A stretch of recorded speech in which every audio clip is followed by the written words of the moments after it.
I got this TAC Force Speedster spring assisted folding knife on Amazon for less than 10 bucks.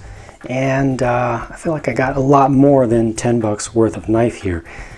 Never will I have high expectations for something that's that cheap, especially with a respectable size like this, but this is way better than I ever thought it could possibly be. It's the second TAC Force Speedster branded knife that I've gotten for about the same price, completely different design than the last one, and once again has exceeded my expectations quite a bit, so I will continue to get these in different models.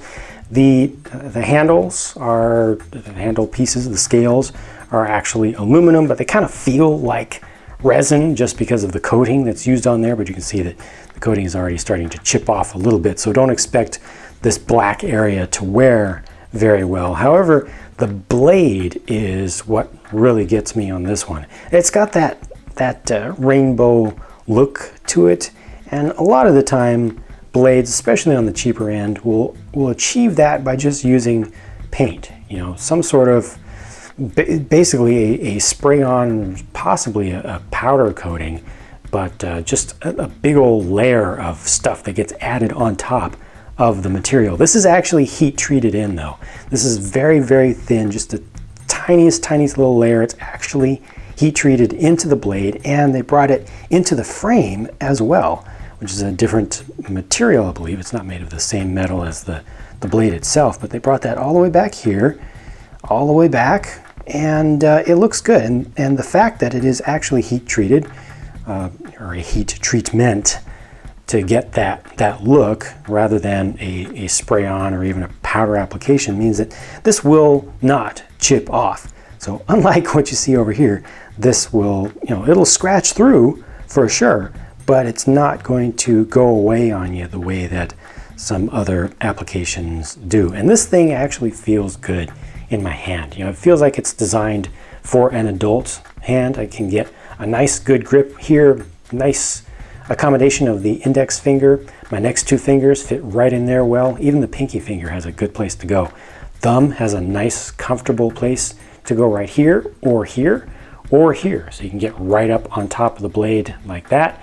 Balance is fine. It's not great, but it's fine. But I mostly appreciate the fact that I can get a good grip on this thing and it feels confident. The action, opening and closing, is good. It snaps in well. That's not going to deploy accidentally, so I feel like this is a pretty safe blade. I have to put some, you know, some proper pressure against the flipper, but once I do, it opens rapidly. It does have a pretty strong spring in there. I'm just really happy with this thing. Now I know a lot of teenagers will look at a knife like this just because of its styling and say, hey, CSGO, you know, Counter-Strike, Global Offensive, but no. This is not a game. This is not a game item. This is definitely not a toy. This is a serious thing, a serious tool, a serious weapon. It can cut, it can maim, and it can kill. Definitely not something to play with, even though it looks very pretty. The blade came sharp, right from the factory.